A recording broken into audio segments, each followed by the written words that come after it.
So I know some of you think, Colin, you media people are blowing this out of proportion. Folks, say it out loud. Famous young athlete, dad's a superstar. Many fans think his career is being sabotaged by the general manager and head coach. He plummets in the draft, laughs about it, and oh, by the way, multiple speeding tickets in camp. Is that not interesting? TMZ was built on guys like Shedeur. It's fascinating. It's a soap opera. Now, I don't think he's going to be great against the Raiders. Why? Because I don't think he's great. But we all love tension, and you have real tension here. There's a lot of people that absolutely believe that the Cleveland Browns are mismanaging and undercoaching him and are rooting against him actively. I don't. Let's see who's right. So, and I've said this before, not every game has to be the Super Bowl or Ohio State, Michigan, or a Dodger-Yankee World Series, or, Duke, Carolina. I grew up on Evel Knievel, and I've always loved watching the Little League World Series. And this has a Jake Paul fight, reality television show. I'll be Andy Cohen between Max Crosby and the Raiders and Shur Sanders and the Cleveland Browns. And I can't wait. I mean, Tim Tebow games were ugly. They were kind of interesting. They got massive ratings for different reasons. So I don't think he's going to be great, but you can't tell me it's not interesting. 2-8 versus 2-8. NFL's king for this reason. I would be shocked if this doesn't get it's a spectacle, if it doesn't get a real number. And, again, not every game that is fascinating because the teams are great. We're watching the Buffalo Bills fall apart. That is fascinating. Last night, with that game, my show today, if Buffalo won by 20, it's not an interesting game. The fact Buffalo lost is interesting. Yeah. Yeah, he's right about that. I was actually thinking about that about Buffalo Bills today. And because I made a video about that, with the Kansas City Chiefs and them losing. I was talking to a longtime subscriber who we talk a lot about, big KC fan, and how I was like, he's like, oh, hopefully you make a post-game video. And it was for the Jags versus the Chiefs. And this was kind of before the Chiefs obviously started to really kind of fumble a bit. And I was like, honestly, and I thought the Jags were going to lose that game. And I was just like, honestly, like I'll make a post-game video, like maybe if the Chiefs win, if the Chiefs lose. But I'm like, if the Chiefs win, it's just like, it's just same old, same old. And I didn't think the Jags were that good. So I was like, they beat a bad team. Like, it was a Thursday night game or Monday night game. And I had a lot going on. I was like, I'm just, I'll talk about it the next day. I'll talk about it on Tuesday or whatever. But then they lost, and it was like, well, I got like, that's a story. Like, that is, especially how that game unfolded. You're like, that's a story. And with Shedeur, yeah, of course it's box office. Of course it's rating. Like, it's drama. This is how people feel. Like, this is how stories and personalities get built up. It's drama. I don't think there's any other word to put it. It's just, it's drama, and that's what makes it all entertaining. You got people who are absolutely positively rooting for Shedeur to the maximum, and you absolutely positively have people rooting against Shedeur to the maximum. My issue with these conversations is always that people try to pretend that they try to pretend multiple things. One, that something is happening, that it's not like what Colin just laid out about there's sabotage here. That's insanity to me, as I've already talked about. And then the extra layer of pretending and nonsense is that there's somehow like extra hate towards like a Shedeur. There's like extra people rooting against him. And it's just like people are rooting against Josh Allen. People are rooting against Lamar Jackson. People are rooting against Baker Mayfield, and it reaches incredibly high levels. When I've been talking about this over the course of the last couple of days, because every time Josh Allen loses or has a bad game, Lamar Jackson fans and Mahomes fans pile in the comment section like you would not believe. It's just through the roof. Like, it's jarring. And when Lamar Jackson loses, it's not the same thing. The Josh Allen fans do not pile into the comment section. Like, it doesn't happen. And for me specifically, especially earlier on in the season when Baker was having a little bit more success, and this was a little bit more centered towards me, whereas the Josh Allen takes were a little bit more just general about Josh Allen. But with the Baker Mayfield, it was kind of, people felt that like I don't like Baker or that I like favor Jalen Hurts or whatever. And so it was like if Jalen Hurts struggled, they would all go into the comment section and be like, well, yeah, what about that? What about that? What about that? And if Baker won, it was like celebrating. And if Baker lost, like again, the Jalen Hurts fans weren't going up in there. They weren't commenting like crazy. But like certain teams, certain players, certain personalities, certain fan bases, things get intense. And Shedeur is part of that family. He's part of the Baker Mayfield family, right? Like he's part of the Lamar family. He's part of the Josh Allen family. Like that. That's how it is right now. And it has nothing to do with anything extra than that. For any of the more terrible reasons why we make things dramatic, it's because he's an outspoken person. He's had a lot of success, but he's also doubted. He's got a dad that's incredibly outspoken. There's like some of that controversy fallen in the draft, conspiracy theories. Like there's just a lot going on. There's a lot going on, and it's entertainment. And I think we can just leave it at that and just enjoy the entertainment. And it doesn't need to be anything more nefarious than that. I mean, it's just it's the part of sports is rooting for other teams and other players to fail. Like that's how it works. And Shedeur is on the side of both right now. Caleb Williams can't tell you how many people were rooting for that man to fail. And Boone Nix, essentially every quarter, it really kind of felt like every quarterback was really rooted last year. Every rookie quarterback there was an avalanche of people who desperately wanted those quarterbacks to be terrible. And Jane Daniels had the most positive fan base, I'd say. In terms of, obviously, each individual fan base supports their player, but I would say that Jane Daniels at least had a little bit more general consensus that their biggest haters, Big Jaden's biggest haters, I'd say, was mainly Caleb Williams fans. Because they were just like, no. There was just that battle between the 1 and 2 and that, and then you'd had a little bit of Eagles fans who would want to maybe downplay Jane Daniels because they're like a division rival, but like nothing too extreme, nothing too dramatic, honestly.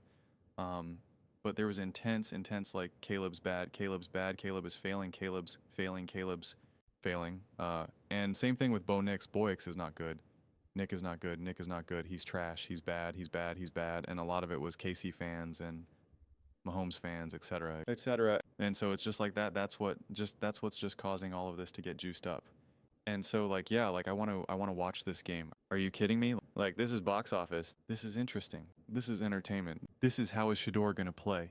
And it's given to him on a silver platter. Not meaning that he's guaranteed for success and that if he doesn't succeed, it's proof that he's not good enough, but like he's going up against the Las Vegas Raiders. That's like really the best possible like game one to go up against. Jackson Dart had to go up against the Chargers. That's a tough one. Bo Nix had to go up against like back-to-back like elite defenses. Jin Daniels had to go up against Todd BS and the Bucs defense. Like you had tough situations. Caleb Williams got to go up against Tennessee Titans, which I guess they had like an okay defense on the Craze, but obviously Will Levis like not a good team. Like that was in an easier opportunity, and on a spectrum of like the easiest and the hardest. Like this is definitely up there with the easiest. Now again, doesn't mean that you're guaranteed to succeed, but at the same time, this is where these conversations, and this is where I'm like already trying to get ahead of this because Monday is going to be fascinating no matter what happens in this game. Okay, no matter what happens, it was really impressive to see Jackson Dart step up and really succeed, like that. That was really, really, really impressive. By the same token, defended Caleb Williams and Bo Nix and whatnot for some of their early struggles. Now, granted, that was week 1, so they didn't have throughout the course of the season. Jackson Dart, I think, what did Russ play, like 3 or 4 games? I forget the exact number. I get maybe 2 or 3. So he had a few weeks, but like it was really impressive to see him step in and just immediately look comfortable and have a lot of success. And yet, if he was overwhelmed and didn't look good, you'd say, I get it. Makes sense. That's fine. That's fair. We saw Joe Flacco with this Cleveland Browns team do nothing, and then he goes to the Cincinnati Bengals, and then he immediately starts to have success. So even if he struggles, you can't necessarily use this as a game to be like, I told you he's terrible. I told you he's bad. But also, if he struggles, it does start to slowly poke holes in the fact that this quarterback is so amazing, so legendary. So, I mean, like, people are trying to paint Shedeur as, like, essentially an all-time special talent, a generational talent. And it's like, well, then you would at least show some semblances of that in this game, no matter what, no matter who your coaching staff is or who, who's on your roster. But, and then also, you do have Dylan Gabriel now to compare him to, where you're kind of like, if you don't look just as competent as Dylan Gabriel again, it becomes a harder sell here. So it is interesting, and some of the people that want to see Shedeur fail, if he succeeds, they'll be like, well, it was against the Raiders, and I've always been consistent about this with young quarterbacks. I do not care how bad the defense is. I do not care how bad the teams are. If you play well, if you look comfortable, confident, you're making good throws, you're making good reads, etc., then that is impressive to me. You're a young quarterback. You're a rookie quarterback. And then I talked about, like, throughout the course of the season, like, eventually you graduate from that. Maybe you don't graduate it from it until next year, but it was like, Drake May has graduated it for me so far. And it's just like, I don't care what you do against bad teams. Just like, I don't care about what Josh Allen does against bad teams, or Mahomes, or Lamar, or any of these other established quarterbacks. It's like when Patrick Mahomes lit up the Raiders in that offense, I was like, I don't care about that. It means nothing to me. It's the Raiders. Terrible. Dude, I don't care if it's a divisional game. They're terrible. They lit up the Commanders. I'm like, congrats. They're terrible. It doesn't mean anything to me, but it would mean something to me if Shedeur does it. If Caleb did it as rookie year and Jane did it as rookie year, you're like, no, that does mean something. That does mean something, because you have established players that don't automatically do that, as we've definitely seen throughout the course of this season, for sure. So everything is on the table right now. To me, it's like, I'm not trying to make any predictions. Like, Colin's out here trying to make very, specific types of narratives. I'm just trying to lay out what we're watching and what the possible narratives are. And then I'm just actually, two of what I'm most interested in is, one, how does Shedeur play? Like, how does it actually look, and what are my own conclusions? My own strict, like, what do I see there? And what are the conclusions that I'm reaching? And then I'm going to be so fascinated to see whether he plays poorly or great. What are the conversations? What are the conversations? And I think it's very much going to be momentum driven. If he plays well, I think it'll get juiced up to the max. And if he plays bad, it'll get juiced up to the max. I don't see a lot of nuance here. Just like I didn't see about Caleb or about Bo or with JJ McCarthy. And so I don't see why we're going to get any type of nuanced conversation here about Shur Sanders. So, but in a weird way, that's what kind of makes it kind of exciting as well, because you just know, the conversation's going to be intense. The conversation is going to be intense. It's like it's impossible for someone to say, no, I think he actually looked pretty good. It wasn't the best start. There was a little something there, but it wasn't like, and you're just not going to kind of get that. No matter what he does, even if he plays that style where it's like 17 for 28, 210 yards, 1 touchdown, 1 interception, and and it's just like, even it was not bad. It was okay. Nothing great, nothing special. Took a couple bad sacks, could have thrown a couple interceptions, but only had the one, and it'll still get juiced up in one direction or the other. And so that's why I want to reach my own conclusions, sit back, see what everyone else has to say, and then try to navigate that conversation from there.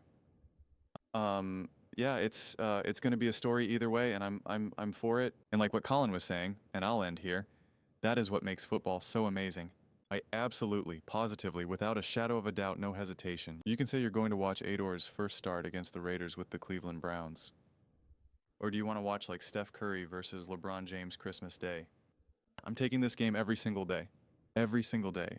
Because it's like, I don't care about what is it, the 30th game for the NBA. Doesn't matter. It means nothing to me. I mean, if we're talking about like game 5 of the playoffs or something, it's like, okay, that's different.